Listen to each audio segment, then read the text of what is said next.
Anthony from Tweettown here. A bit of a video walkthrough of the new iPad 2012 release. We did a video unboxing about 2 weeks ago. I've been using it obviously pretty intensely over the last couple of weeks.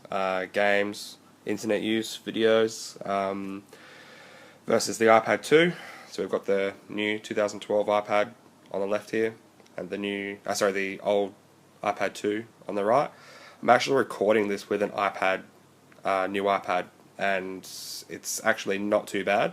I'm using this over another camera that I've got because of the autofocus, plus I thought it's a good excuse to give you a decent look at how the new iPad can do video recording. I never really used a tablet for video recording before, but this actually doesn't come out too bad at all. The quality of it is really, really good. As much as it doesn't, it's not really practical to use outdoors, being such a, 9.5-inch screen. It's too big to record outside, but it's better than nothing. First up, I'll go through just a couple of games. I've got Angry Birds Space, which is just released a couple of days ago, which has a Retina display to support, so it's much higher quality than the older game, the older Angry Birds versions. Sorry for the focus there. With the new iPad, I'll quickly just go over that. I can autofocus pretty quickly. If I zoom up to something and it doesn't focus, it will autofocus just by tapping the screen, which is really, really good, especially for the review here. I can actually show you text very clearly between the iPads. So, for example, if we go up to, say, the settings icon on the new iPad, if I autofocus by tapping, you can see the quality there. It does look, when you're zoomed up, it does look really impressive. It's just detailed. The little gears there are just perfect. The camera icon, for example, it's exactly the same. If we go over to the iPad 2, and we just scroll through to settings. This isn't my iPad 2, so that's why everything's in different space. You can see the settings icon here, and I'll go between them. You can actually see the pixels there. It's not the best camera, obviously, but you can actually see the pixels on the settings icon. If it's up really close, and I again click to focus there, you can see especially where the 1 and the red and the white with the 1.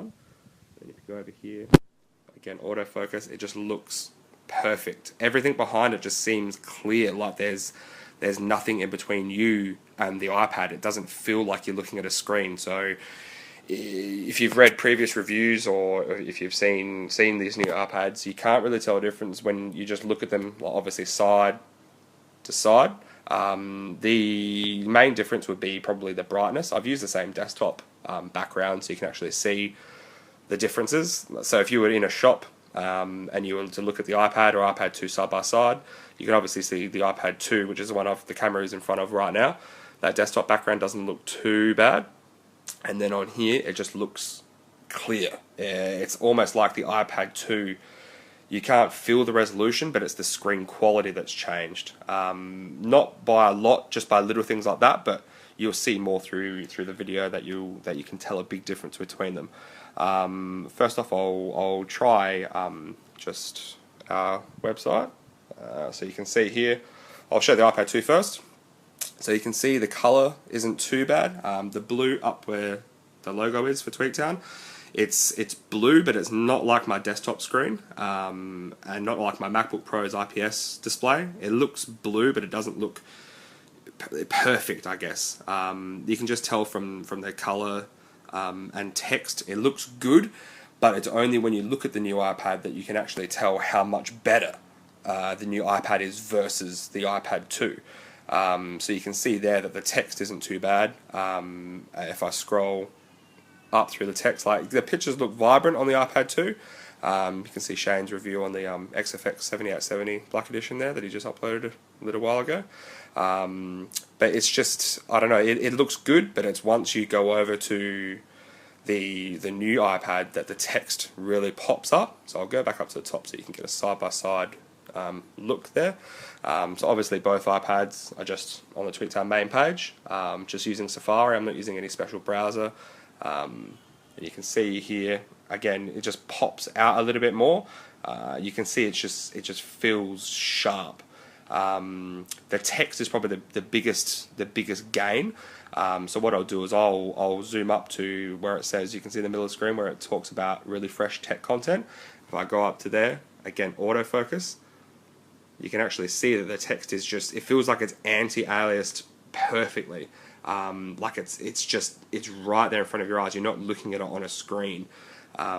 Versus here, you can actually see the pixels and it looks really grainy. Again, only when you're zoomed up.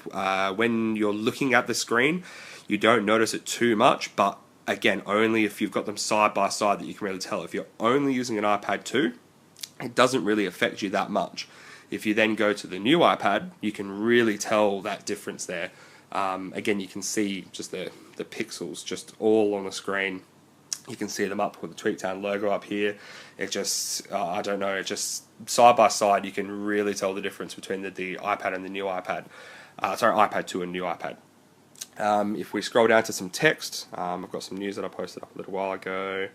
It's about the UK traffic monitoring.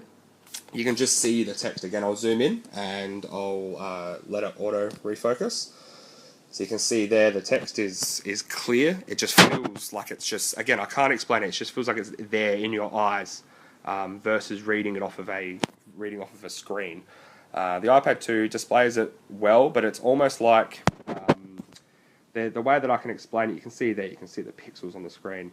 Think of it like when you're running a game that's not on a native resolution on an LCD. So if you're running full HD, say 1920 by 1080 on an LCD, and you're playing Battlefield 3 and you reduce it down to 720p, because it's not filling every pixel on the screen, you can just tell it's not native. That's what I feel the difference looks to my eyes. I don't wear glasses. I have pretty good vision, and that's what it feels like. It's just those little differences between the iPad 2 and the iPad that you can tell. You can see those pixels there versus here where it's just clear. It pops, the whites are white, the text is just perfect. I'll go to a game now, so I'll try Angry Birds Space. It's not too bad of a game. I've been pretty addicted to it. I've gotten through a fair bit of the levels now, and that is Retina display supported, which is really, really nice. We'll also see the load times between the iPad 2 and the new iPad 2012 version. So I've got them both here. I'm not going to be able to clip them simultaneously. Oh, it's already loaded. I'm not going to be able to clip them simultaneously because I'm obviously recording with one hand and tapping the screens with another. So I'll tap them as close as I can together. So tap tap. Oh, hold on. One's not loaded. Sorry about that. So I'll just exit on the iPad, new iPad. And we'll exit the app on the iPad 2. Multitasking is something that's need to be fixed on this. I'll go through that in a minute. That's just my opinion. So again, we'll just tap for the new iPad. So new iPad, iPad 2. So the new iPad does load it a little bit quicker. You can really tell the difference between the Retina display in this game. I did not believe that it would be this much of a difference, which is why I really wanted to wait for a game to come out so I could test it, so I could show you guys in the review. That's why the review's been a bit delayed. But you can really tell the difference between the iPad 2 display and the new iPad display in this game. It should come up on the camera here. So if I autofocus here, you can just tell the blue in the background feels like it's just one color and then just different shades. It doesn't feel like there's separate colors like within the blue spectrum there. Where if you go over to the new iPad, you can actually tell just with those clouds in the background, dark blue, then light blue, then something in the middle behind it. Where the iPad 2 on the right here, it doesn't feel like there's that much of a difference. You can also tell that they've really zoomed out on the picture with the iPad, new iPad. So the iPad, that's the iPad 2 there with Angry Birds Space, obviously in HD, and then we've got the iPad, the new iPad on the left here. So you can see the sun. Sorry, I think that's the moon in the top left, and then we've got 3 layers of clouds down the bottom. And then with the iPad 2, we've got the moon just showing a little bit with 2 rows of clouds. I'm presuming that's because of the Retina display and the screen resolution in Angry Birds. So we'll go to one of the levels in Angry Birds. It's really hard to tell the difference once you're in the game, unless you're looking up really close. I'm going to autofocus. I apologise for the quality, but it's the only way we're going to really be able to tell the difference. So obviously it's loaded up on both of the iPads now. You can see that it virtually looks the same. It's really the background detail that I noticed in this game, which is just phenomenal on the new iPad. Just those little stars that you can see in the background there, the quality of the actual birds themselves, the little asteroids that fly, or little rocks that fly past. Where on the new, I would say at the iPad 2 on the back here, you can really tell the pixels coming out there. And you can tell they're just there. You can just tell the Angry Bird detail specifically. It's just, you can just tell with your eyes that it's the old iPad. You can feel the pixels on the screen. You can see the pixels on the screen. It's something that is a stark difference between them. Like the colours, you can see there, the red, it just pops. The slingshot there is a perfect brown, where the iPad 2 on the right here, it's the red is washed out. That brown is not that great. It really has jaggies, which is surprising. I did not expect a big difference between the screens, that with that much of a difference. So I think we're gonna really see a jump in gaming over the next couple of months to a year, when we're gonna have all these developers are gonna really unleash with Retina display. 2040 out by 1536 is gonna be a big jump. The industry is probably going to move towards that. We're seeing the new Xbox and PlayStation possibly having 4K support. If they're going to have 10-year life cycles, they're really going to need support for high resolution. 720p or less is just, it's not good enough these days, especially when you can buy a mobile gaming device like the iPad and have a resolution like this. This game is just, you have to see it to believe it. It's really is a big difference. This is the iPad, the new iPad on the left. If you look close when you're playing the game, there's a lot of detail. It's not perfect. I am a sucker for detail in games and graphics. You can probably see it through my news posts and editorials. It's not perfect, but it is a big jump. Again, this is only released within just after a week of the new iPad being released. So I expect a lot of big things from developers like Rovio, with later games coming out with higher resolutions. So we'll see here, I'm just going between the iPads as you can see. So again, iPad 2's on the right, new iPad's on the left. I'm just continuing to autofocus here. So little things like the green, the super power that you've got on the top left. If I zoom up to that, so this is the iPad 2, you can really tell the green doesn't look too bad, but again, those pixels just pop out straight away. You can see it when you zoom in on a camera. It's really good being able to zoom in with your eyes. You can't pick it up that much, but on a camera you can see it. So we go over to the iPad, the new iPad.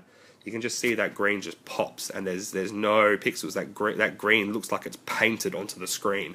So when you see reviewers saying that it feels like you're reading something out of a magazine, it really does feel very real, just to your eyes. It's really hard to put into words how it looks.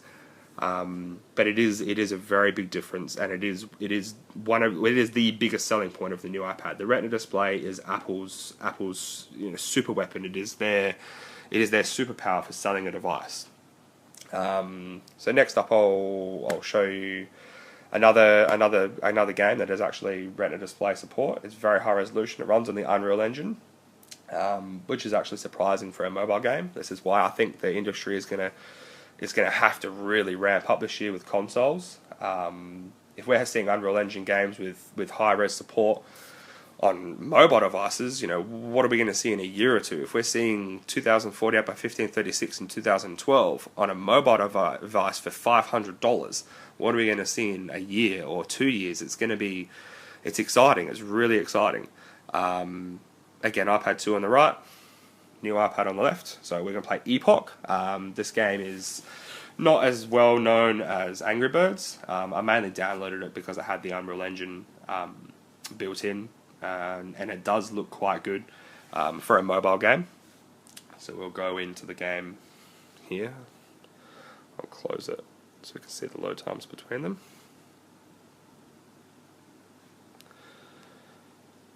So we'll go into Epoch again.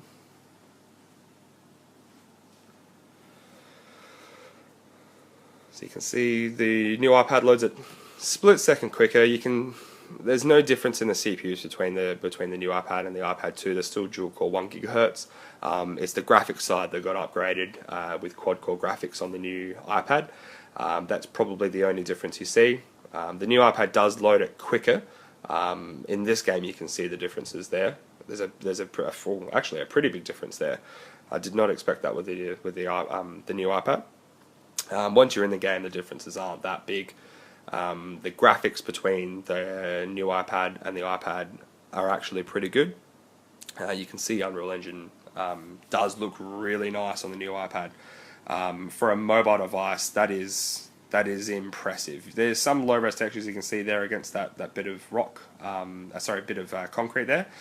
But overall, like those lighting effects, the shadowing, the depth of field that you see in the game, like there you can see the depth of field. It actually doesn't look too bad. Again, mobile device, it's pretty good. Where we've got the iPad 2 on the right here. Again, not looking that much different. I think the frame rate on the new iPad is actually a little bit better. But we'll mainly see that when we're in the game itself. If you haven't played this game, it's actually not too bad. It's a bit random in my opinion. I haven't played anything like this before on a mobile device. It's mainly just shooting robots, which is pretty cool. But we can see there that the Unreal Engine doesn't look too bad. This is the iPad 2 on the right. So you can see the detail in the game there. Try and keep side by side so you can see what's going on. See here, try and sync them up. So obviously we're in the game. I'll let myself get hit because I'm not really going to care with the KDR there. This is going through a tutorial, so it's just telling you how to move between the game. But you can see that there's not that much difference. There's more colour, more detail in the new iPad. You can see here that the detail there is actually pretty good. It's got a Bioshock feel to it, a post-apocalyptic world. And it doesn't look too bad at all. Again, for a mobile game, Unreal Engine 3 is not too bad. It doesn't feel like it's got any jaggies, like hitting you in the eyes all the time. The game has a good feel to it. It's not too hard. It's easy to play on a tablet and target and shoot different enemies. If I can aim, I can't see behind the iPad. But it's not too bad at all. It's good just to quickly have a bash around. Mainly just downloaded it and used it for the purpose of the review itself. But you can see there that, again, graphically it's not bad at all. Again, mobile device, it's actually pretty impressive versus a PC and console. Of course, you can't compare, but we are getting to that stage. I really believe that the next generation, the true next generation iPad, will be console equivalent, very close. And right now, these are beating consoles because if you really think about it, you're looking at 720p versus 1530 or 1536. It's actually quite a big jump. So you can see there's a lot of graphic adjustments that they've done to the for the new iPad. You can see here that there's new lighting effects and shadow effects, mainly to the left over here, versus the older iPad 2. The older iPad, I think, it just doesn't have the bloom and extra graphical, bells and whistles. It still doesn't look too bad, but the new iPad just pushes it up that little bar extra, which is expected because obviously it is a better spec machine or tablet. So it's not too bad of an upgrade there. So that's Epoch. I just wanted to do just a quick run, not going to review the game, just so you can just see a bit of a difference between the new iPad and iPad 2 here on the right. Mainly just closing thoughts, getting close to the 20-minute mark here. The new iPad is worth it, definitely. They've hit a good price. If it was $1,000, I probably wouldn't recommend it, but I've only got the 16 gig Wi-Fi, which is all most people need. It is, in my opinion, worth it. I mainly play, as you can see here, my favourite games, Draw Something and Words with friends. Amazing games. These games, it's just casual, it's easy, it's quick. The game just runs perfect. Sorry about the split in the review there. I had to switch iPads. The other one filled up with space for some reason. Video must have been too long. So what I was just going into before is the iPad, the new iPad after that testing. As I said in my video review, it just gets very, very hot. It's almost to the point where it's literally unusable in your hands. It generally gets hot just behind the Apple logo, just here, where we have the iPad 2 on the right, and it just doesn't get anywhere near as hot in the same section. Usually, again, in the rear section, it doesn't get anywhere near as hot as the iPad 2. After all of that testing that I just did with Epoch and Angry Birds, which, as you saw, was not that long, 15-20 minutes, it just got way too hot. Then where the iPad 2, it was barely even lukewarm. I'm guessing this is in relation to the GPU being upgraded to the quad-core graphics that Apple talk about on the A5X processor, as well as the 1536 display. I'm guessing that's what it's from. And then both of those parts would require, obviously, the bigger battery to give Apple the 9-hour average battery life, where that's upgraded to a much bigger battery, and then that battery would obviously run hotter because it's having to pump out more power to the components. I'm guessing that's what it is. I'm disappointed that Apple didn't test it before they sold it. Like, did no one at Apple or none of their testing find that it got hot? None of it was a problem. For me, Apple stuff should just work. They control everything from conception to choice of hardware to software, and then everything in between is all mixed in from Apple. Hardware with software, software with hardware. It's not like Microsoft sells Windows and then Asus or Gigabyte or Nvidia. They all make their own drivers, and then it has to work on Windows. Where with Apple, it all works in one closed off environment where it's all compatible with each other perfectly. So these things shouldn't happen, and if they do, Apple needs to talk about it. They need to voice it. But then at the same time, do you voice a heat problem? Are you going to turn potential customers away by saying it runs hot? Was it too late into development? Was this just a stopgap release between iPad 4 and iOS 6? Or iPad 3, whatever they want to call it, the next iPad, the new iPad. I don't know. It's weird that they've gone through this with the battery. I've seen other reviews and they don't seem to really talk about it, which is strange to me. It's a big talking point. I'm recording this from the new iPad, and even holding it in my hand as I'm recording it's warm. It is very warm, and I'm having to switch hands through the review just so I'm not heating up one of my hands too much. That's about it. I could go on and on about it and show a million different apps, but it's again, I'll be here for 2 or 3 hours. If that's something that you guys want, let us know through comments or through our Facebook page. I'll do whatever you guys want. If you want me to go through more, or if you want me to cover other things, that's fine. Just let us know. Hope you enjoyed the review. Thank you.